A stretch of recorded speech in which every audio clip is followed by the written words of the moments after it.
করেছি আমাদের ইচ্ছা মতো। যারা বলেছেন তারা নাকি আন্দোলন করছে, আমরা আন্দোলন করেছি, আমরাও ছিল, আমাদের মানুষ মারা গেছে, আমাদের মানুষ জেলে গেছে, কিন্তু ওনারা নাকি এখন তারাই করেছেন, আর কেউ করে নাই।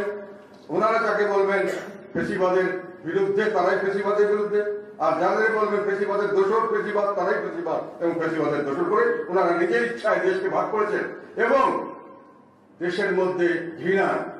আপনি ফেসিবাদ বিরোধী, আপনি ফেসিবাদের দোষরদের করে ঘৃণা করেন, তাদেরকে প্রতিহিংসা নেন, তাদের বিষয়ে লেগে যান, তাদের ঘর বাড়ি জ্বালিয়ে দেন, তাদের বিল্ডিং ভেঙে দেন। এই ধরনের রাজনীতি প্রচলিত করা হচ্ছে। এই ধরনের রাজনীতিকে আমরা প্রমোট করছি সরকারিভাবে।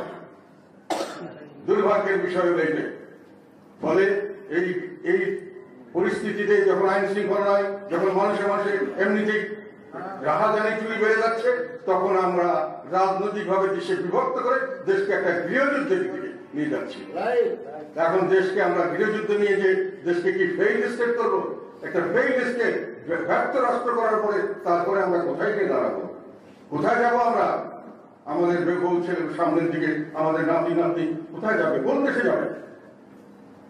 কিন্তু যারা দায়িত্ব দিয়ে যাদেরকে এত বছরের অপশাসনের পরে আওয়ামী লীগকে যখন আমরা সকলে মিলে দেশবাসী মিলে সকলে বের করে দিয়ে মনে করলো আমরা এবার একটা স্বস্তি পাবো, কিন্তু আমরা স্বস্তি তো পেলাম না, আমরা পেলাম অস্বস্তি। এটা দুর্ভাগ্যজনক। এবং যারা এটা নেতৃত্ব দিচ্ছেন এইসব বিষয়ে তাদের প্রতি আমি দৃষ্টি আকর্ষণ করছি। মানুষের ধৈর্যের বাঁধ ভেঙে যাচ্ছে, মানুষ আন্দোলন করতে শিখেছে, কাজে একবার যখন আন্দোলন করেছে সামনে আবার আন্দোলন করতে মানুষের পিছু হবে না। একবার যখন রক্ত দিয়েছে আবার রক্ত দিতে মানুষের পিছু হবে না। এগুলো কথা আপনাদেরকে মনে রাখতে হবে। এখন আমার কথা হলো কয়েকটি প্রাসঙ্গিক বিষয়ে আমি আমার মতামত দিতে চাই আমাদের দলের পক্ষ থেকে।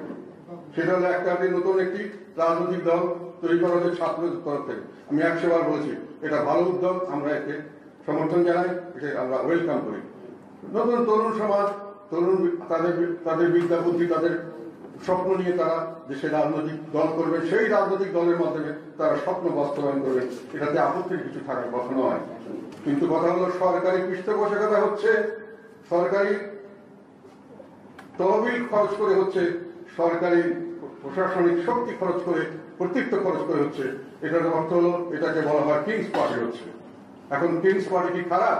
না, কিংস পার্টিকে আমি খারাপ মনে করি না। কারণ বিএনপিও kings party, Jatiya party kings party. Kings party হয়ে আমাদের জন্ম হয়েছে।